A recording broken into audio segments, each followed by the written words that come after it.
एक निराश, बूढ़ी होती हस्ती एक रहस्यमयी ब्लैक मार्केट सीरम लेती है जो उसे उसके सुनहरे दिनों को दोबारा जीने का मौका देता है। हालांकि जैसे ही स्वार्थ और लालच उस संपूर्ण संतुलन को बिगाड़ते हैं, उस महिला को अपने जल्दबाजी में किए गए फैसले के भयंकर परिणाम भुगतने पड़ते हैं। हॉलीवुड वॉक ऑफ फेम पर श्रमिक एलिजाबेथ स्पार्कल का सितारा लगाते हैं, जो उद्योग में उसकी सफलता का जश्न मनाता है।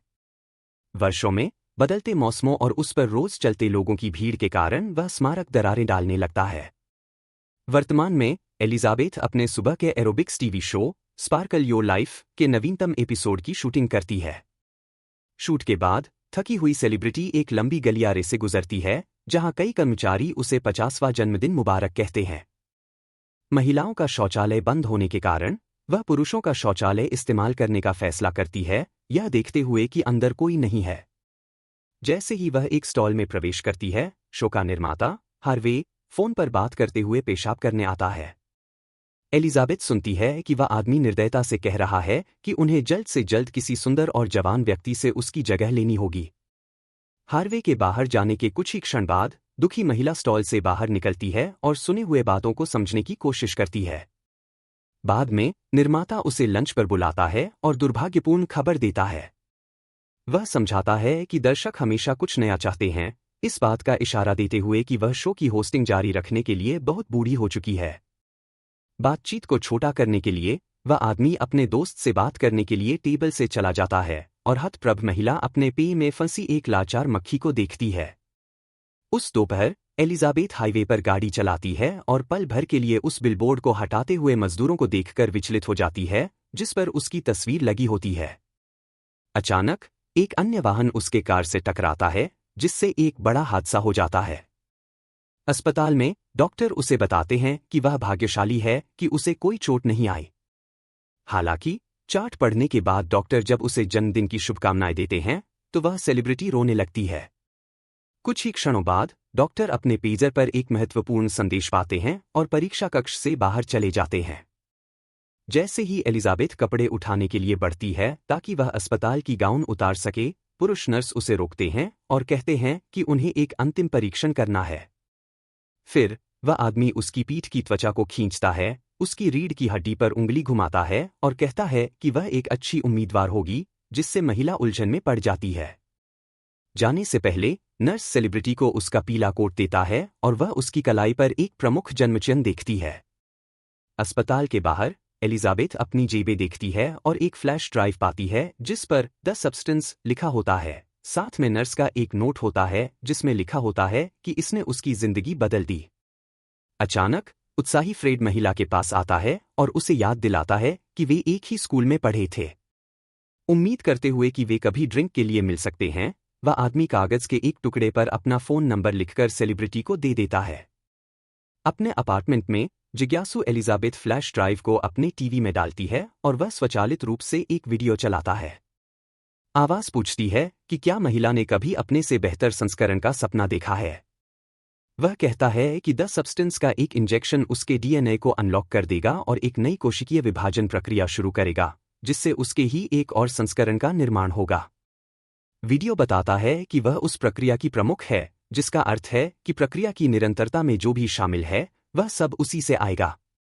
यह इस बात पर जोर देता है कि दोनों संस्करणों को 7 दिनों के संतुलन का सम्मान करना चाहिए और हमेशा याद रखना चाहिए कि वे एक ही हैं। वीडियो समाप्त होने के बाद एलिजाबेथ फ्लैश ड्राइव को कूड़ेदान में फेंक देती है। उस शाम वह बार में अकेले ही शराब पीती है और महसूस करती है कि अब उसकी उम्र के पुरुषों को उसमें कोई दिलचस्पी नहीं है। अपने अपार्टमेंट में महिला उल्टी करती है और दर्पण में अपने आंसू भरे चेहरे को देखती है। कुछ ही पलों बाद वह एक बर्फीली ग्लोब उठाती है और गुस्से में अपनी एक विशाल तस्वीर पर फेंक देती है, जिससे उस पर चमक बिखर जाती है। फिर वह कूड़ेदान से फ्लैश ड्राइव निकालती है और फोन नंबर पर कॉल करती है।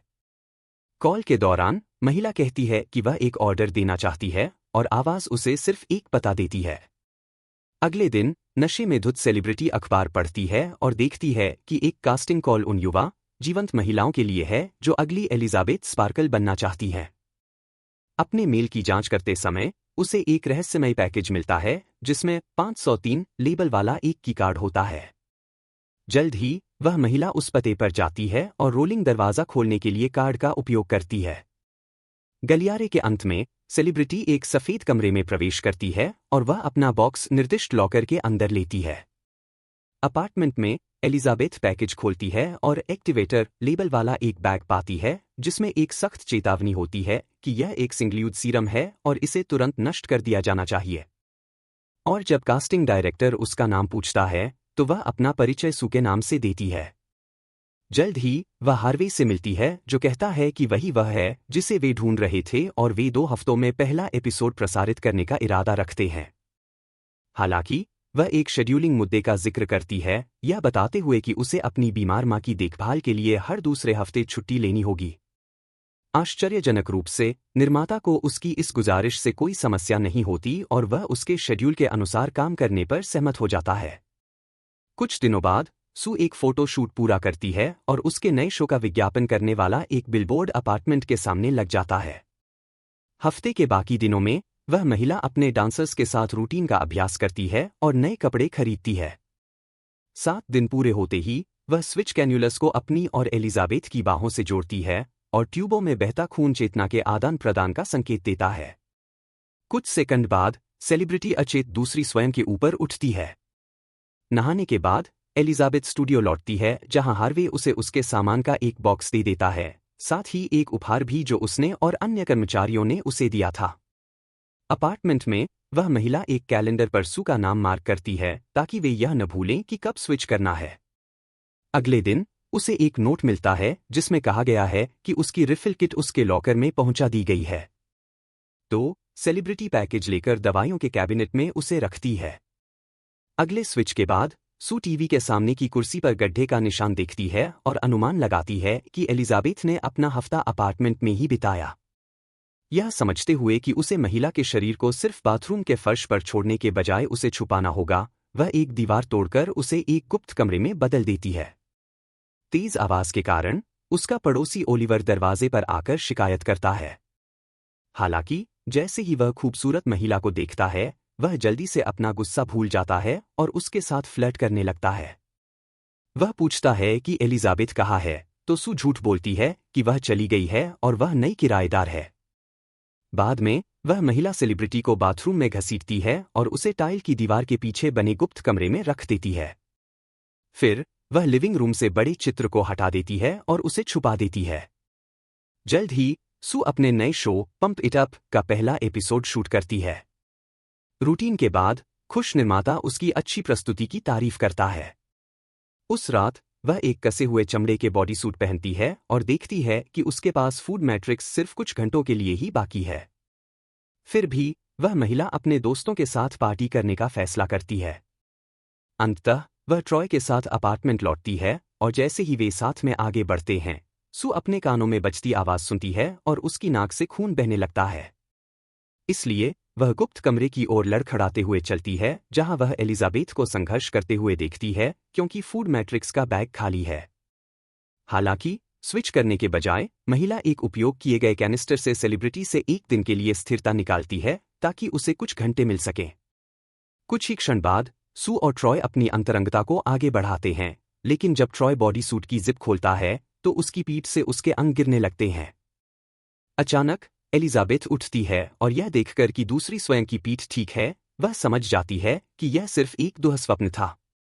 अपनी भयावहता में वह पाती है कि उसकी तर्जनी उसके शरीर के बाकी हिस्सों की तुलना में अधिक तेजी से बूढ़ी हो गई है। अपनी पीठ पर निकासी स्थल की कोमलता और सू के पास खाली इंजेक्टर को महसूस करते हुए वह यह निष्कर्ष निकालती है कि दूसरी स्वयं समय पर स्विच नहीं हुई। बाद में सेलिब्रिटी हॉटलाइन पर कॉल करती है ताकि पदार्थ के दुरुपयोग के प्रभावों को उलटने की प्रक्रिया के बारे में पूछ सके, लेकिन आवाज कहती है कि जो एक तरफ इस्तेमाल हो चुका है वह दूसरी पर खो जाता है। जब महिला सू के बारे में बात करती है जैसे कि वह कोई और है, तो आवाज उसे याद दिलाती है कि वे एक ही हैं और सभी असुविधाओं से बचा जा सकता है बशर्ते वे संतुलन का सम्मान करें। कॉल के बाद एलिजाबेथ ट्रॉय का भूला हुआ मोटरसाइकिल हेलमेट गलियारे में फेंक देती है और अपार्टमेंट की सफाई करने लगती है। उस दोपहर वह रिफिल किट उठाती है और एक डिनर पर रुकती है। अचानक दूसरे टेबल पर बैठे एक बूढ़े आदमी का कहना होता है कि 7 दिन कितने लंबे होते हैं। शुरुआत में महिला नहीं समझती कि वह क्या कह रहा है, लेकिन फिर उसकी कलाई पर जन्मचिन्ह देखती है और पहचान जाती है कि वह अस्पताल वाला पुरुष नर्स है। वह कहता है कि स्विच करने पर वह हर बार अधिक अकेला महसूस करता है और उसे याद रखना कठिन हो जाता है कि वह अभी भी अस्तित्व का हकदार है। फिर वह ड्रेसिंग रूम की ओर जाती है और अपने पेट की ओर मांस को खिसकाती है। फिर वह अपनी उंगलियां अपने नाभि में डालती है और एक पूरी चिकन लेग बाहर निकालती है। अचानक महिला गुप्त कमरे में जागती है और महसूस करती है कि यह केवल एक बुरा सपना था। लिविंग रूम में वह हड्डियों की प्लेट देखती है और समझती है कि एलिजाबेथ ने एक ही बार में पूरी रोस्टेड चिकन खा ली थी। उस दोपहर सू हॉटलाइन को बताती है कि संतुलन ठीक से काम नहीं कर रहा है क्योंकि सेलिब्रिटी सारा सप्ताह टीवी के सामने मुंह भरते हुए बर्बाद कर देती है, जबकि उसे खुद का आनंद लेने के लिए मुश्किल से समय मिल पाता है। बाद में हार्वे स्टार को सूचित करता है कि वह उसे प्रतिष्ठित न्यू ईयर ईव शो की मेजबानी करना चाहता है, जो उसके लिए बहुत खुशी की बात है। यह सोचते हुए कि वह इस अवसर को जाने नहीं दे सकती, सू स्विचिंग शेड्यूल को नजरअंदाज करती है और हर दिन स्टेबलाइजर निकालकर अपना समय बढ़ा देती है। एक दिन वह एलिजाबेथ से कहती है कि वह वोग मैगजीन के कवर पर जा रही है और भले ही वह निकालने के स्थान को संक्रमित देखती है, फिर भी वह बड़ी सुई डाल देती है। आखिरकार कई हफ्तों बाद सेलिब्रिटी उठती है और उसे यह देखकर भय होता है कि उसके शरीर का पूरा एक हिस्सा दशकों से बूढ़ा हो चुका है। महिला हॉटलाइन पर कॉल करती है और कहती है कि सू संतुलन का सम्मान नहीं करती और बिना परिणामों की परवाह किए उससे अधिक समय चुराती है। इसलिए आवाज पूछती है कि क्या वह अनुभव को रोकना चाहती है और अकेली लौटना चाहती है, लेकिन वह बिलबोर्ड को देखती है और कहती है कि वह इसे काम करने का प्रयास करेगी। उस रात एलिजाबेथ अपनी गठिया से प्रभावित घुटने को सीधा करती है ताकि वह बुकशेल्फ तक चल सके। वह उपहार खोलती है और देखती है कि यह एक फ्रेंच कुकबुक है। टीवी पर सू का इंटरव्यू देखते हुए गुस्से में सेलिब्रिटी किचन में खाना बनाते हुए उसका मजाक उड़ाती है। जब होस्ट उससे उसकी सुंदरता का राज पूछता है, एलिजाबेथ अपनी चादर खोलती है और कहती है कि वह स्टार के युवा रूप के लिए जिम्मेदार है। फिर महिला कांच की खिड़की पर कच्चे अंडे फेंकती है और उसे अखबारों से ढक देती है ताकि उसे बिलबोर्ड देखना न पड़े। स्विच के बाद गुस्से से भरी सू अपार्टमेंट की गंदी हालत देखती है।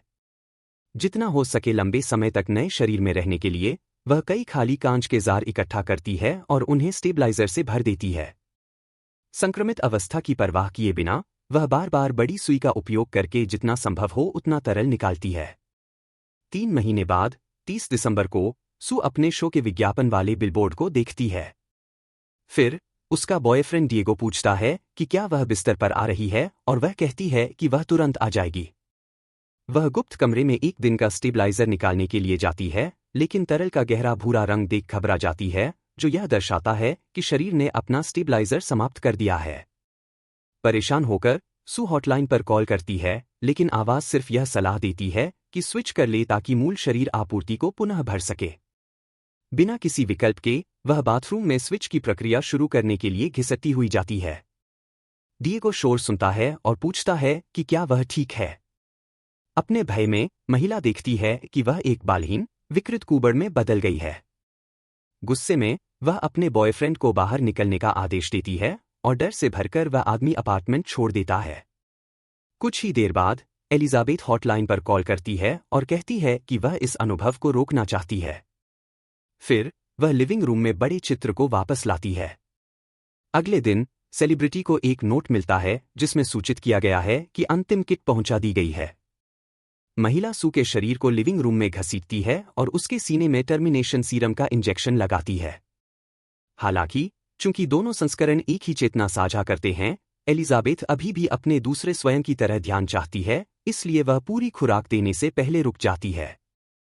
महसूस करते हुए कि उसे अभी भी सू की आवश्यकता है, महिला उनके कलाई पर स्विचिंग ट्यूब्स को जोड़ती है। हालांकि जब खून नहीं बहता तो वह बेहोश महिला के सीने में कैनुला चुभाती है और इस असामान्य तकनीक के कारण दोनों संस्करण एक ही समय में पूरी तरह से जागृत हो जाते हैं। फर्श पर पड़े टर्मिनेशन सिरिंज को देख सू समझ जाती है कि क्या हुआ है, इसलिए वह गुस्से में सेलिब्रिटी पर हमला कर देती है। बाथरूम में वह एलिजाबेथ को कई बार आईने में पटकती है, जिससे उसका चेहरा बिगड़ जाता है। कुछ सेकंड बाद घायल महिला लिविंग रूम में वापस रेंगती है, जहां बदले की भावना से भरी दूसरी स्वयं उसके शरीर को तब तक लात मारती है जब तक कि वह मर नहीं जाती। अचानक सू को याद आता है कि वे एक ही हैं और उसे इस पर खेद होता है कि उसने क्या कर डाला है। शो से कुछ घंटे पहले महिला अपने नीले गाउन में तैयार हो जाती है। हालांकि वह अपने कानों में बजने की आवाज सुनती है और खांसी के दौरे में चली जाती है, इसलिए वह बाथरूम में बहाना बनाती है। उसे झटका लगता है जब उसके मुंह से एक दांत गिर जाता है और वह आसानी से दो और खींच लेती है। जब एक प्रोडक्शन असिस्टेंट दरवाजे पर दस्तक देता है तो सू अपने मुंह से खून साफ करती है और उसे अपने खोए हुए दांतों को न दिखाने की कोशिश करती है। बातचीत के बाद वह एक लिफ्ट में चढ़ती है जहां उसे एक नाखून और कान गिरता हुआ दिखाई देता है। फिर सू अपार्टमेंट जाती है और अपने हाथ में एक्टिवेशन सीरम का इंजेक्शन लगाती है, यह उम्मीद करते हुए कि वह अपने आप का एक बेहतर संस्करण उत्पन्न करेगी। पदार्थ के असर से तेजी से पुनः उत्पन्न हो रही कोशिकाएं एक विकृत प्राणी मॉन्स्ट्रो एलिसासू को जन्म देती है। जैसे ही यह प्राणी आईने में खुद को देखती है, एलिजाबेथ का चेहरा उसकी पीठ से निकलता है, उसका मुंह हमेशा की तरह खुला हुआ जैसे कि किसी चीख में हो।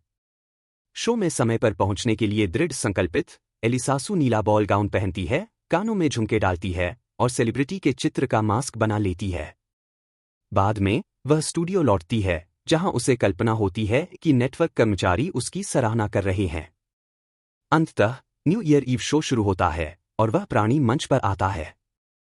वह अपना भाषण शुरू करती है, लेकिन उसकी अजीब आवाज भीड़ को भ्रमित कर देती है। अचानक उसका मास्क गिर जाता है और उसके चेहरे के एक तरफ से एक गोले के आकार की गांठ निकलती है। सेकंडों बाद एक महिला खड़ी होकर डरावनी नजर से चिल्लाती है और कई लोग एलिसासू को एक राक्षस कहने लगते हैं।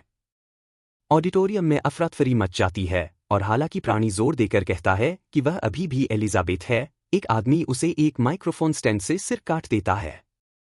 हालांकि एलिसासू एक और सिर उगाती है और जब उसका हाथ टूट जाता है तो कटी हुई धमनी भीड़ में खून का फव्वारा छोड़ती है, जिससे सभी उसमें भीग जाते हैं।